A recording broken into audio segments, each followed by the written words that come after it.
economical, and cultural development of the state of New York. And recently, he has joined aboard the governor's team. His commitment and loyalty towards these tasks has brought him closer to the administration. Therefore, ladies and gentlemen, without further ado, I request you to give a warm round of applause to Mr. Andy Shenoy. Thanks, Manisha, for that lovely introduction. Good evening, ladies and gentlemen. I am proud to join all of you this evening, honoring Governor George Pataki, celebrating New Year, organized by Indo-American Promotion.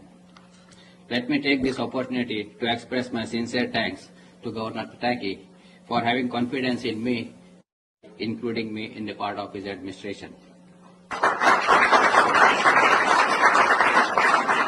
Ladies and gentlemen, Governor Pataki needs no introduction. He is a well-known figure all over India after having previous meetings with Prime Minister of India and all political leaders. Let me take this opportunity to wish Governor Pataki and his family a healthy, wealthy, and a prosperous New Year. And also I would like to wish all the distinguished guests who are present here today healthy, wealthy, and a prosperous New Year. I would request Governor Pataki to say a few words. Ladies and gentlemen, please give a big hand to Governor Pataki.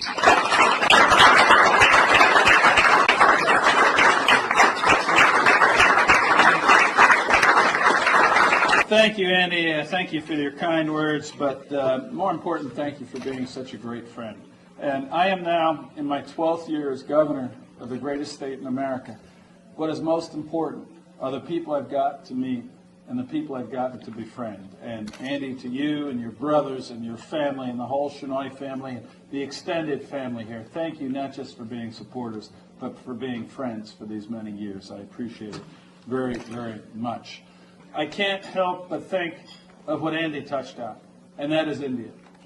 The future is no longer going to be New York competing with North Carolina or New York competing with Texas. We are seeing new countries emerging as global economic superpowers. China, Brazil to a lesser extent, and of course, as Andy indicated, India. India's economy is growing. It is, as you said, they're going to be investing tens of billions of dollars. And there are those in America who feel that, well, we can't compete, we have to build a country. I couldn't feel more strongly that that is completely backwards.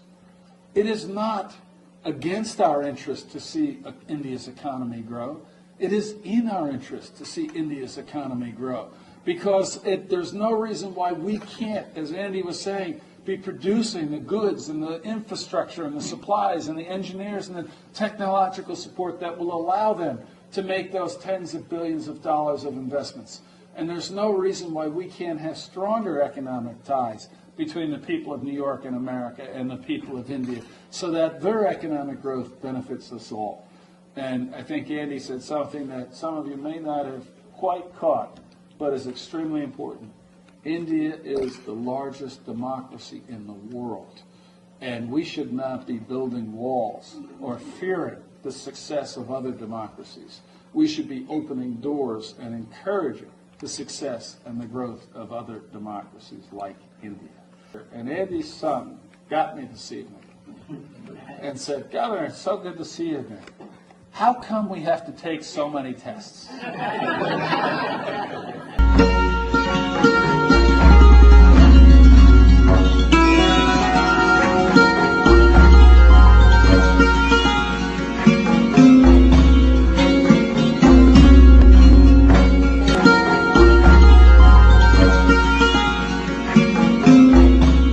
Secretary of State Randy Daniels, and I want to thank Andy Shenoy, a great New Yorker who worked so hard to make sure we had this meeting. You know, we're very proud of the tremendously strong Indian American community we have here in New York, almost 300,000 people, and I think there's tremendous opportunity. We are creating centers of excellence in nanoelectronics and bioinformatics, and these are areas where India is particularly strong, and we can work together. India is engaged in a $30 billion capital program to build roads and upgrade its airports and ports, and we have engineers and contractors here in New York. So I'm hopeful that from this we will have not just closer cultural ties between the people of New York and India, but also closer economic ties. when is your upcoming trip to India? I believe that came up in the discussions. Well, certainly it makes sense now that we will have a trade mission go to India, particularly with the areas of bioinformatics and nanoelectronics. And I don't want to set a date or set a time. There is a lot going on here in New York, but we will set up the trade mission. It will, I'm sure, succeed. I know Andy will be an important part of it.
Honor, a great honor. To welcome you. It is a real treat. My wife, Tammy Murphy. Very nice.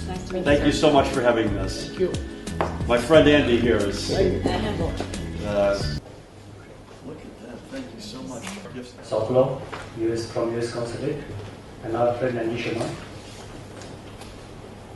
By the time the other delegate joined, I, on behalf of Chief Minister of Maharashtra and behalf of entire state of autonomy and freedom to various states, including Maharashtra and US has got very strong. And it is also, it has accounted for 25% of the jobs. Important difference from 20 years ago with that talent. Location, we think we've got a location that the other 49 American states would die to swap in for ours. The First Lady and the entire delegation, and certainly for Andy, thank you for helping us set this up. But what an honor. Old friends from New Jersey, who, including Andy, who helped us arrange not just this meeting, Andy, thank you, but that meeting. Just let Mr. Prime Minister, the following people send their best wishes.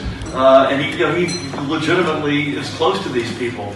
I'm sure you've got friends in your life as well. And that, to me, is an added benefit to our relationship. That's something that no other American state or no other state or no other country rather can make that claim. Andy always keeps us connected.